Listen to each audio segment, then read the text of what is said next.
Bien, l'Observatoire,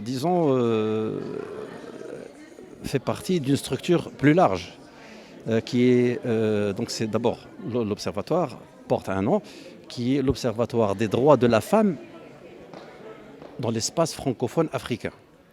Alors pourquoi francophone? Tout simplement parce que, si vous voulez, c'est le pont, hein, parce que tous les pays africains ne parlent pas arabe, parce que tous les pays africains ne sont pas musulmans. Et bien sûr, il nous fallait quelque chose qui allait fédérer.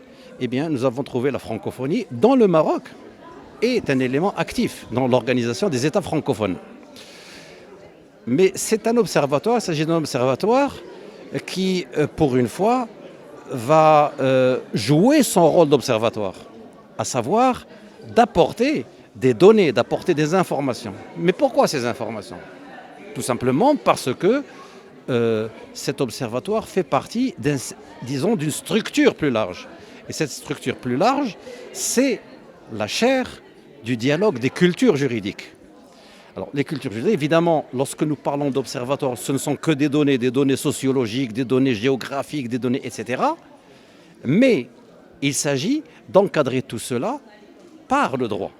Et c'est là où la chaire devient une force de proposition. Donc, grâce à cet observatoire, elle devient une force de proposition en direction des décideurs politiques, mais également en direction des pédagogues, parce qu'il faut éduquer une population. Et pour éduquer ces populations, il faut bien qu'il y ait des règles. Et c'est précisément ce que la chaire, entre autres, hein, la chaire n'a pas que, cette, que cette thématique, elle a encore d'autres thématiques, parce que c'est la culture, c'est ça, le dialogue des cultures juridiques. Et nous fondons sur la notion de dialogue, parce que nous constatons que dans le monde, il y a, si vous voulez, des antagonismes. Le Maroc est un pays de paix, et le Maroc cherche le dialogue, et il cherchera le dialogue par, le dialogue des cultures juridiques. D'autant que la question nationale, la question de nos provinces du Sud, est une question juridique. Évidemment, le Maroc s'est toujours engagé vers le dialogue.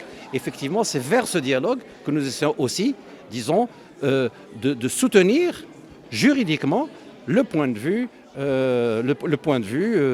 marocain en matière, d'intégrité territoriale, mais aussi d'autres thématiques. Donc, si vous voulez, l'élément central, c'est le dialogue. La francophonie est un vecteur.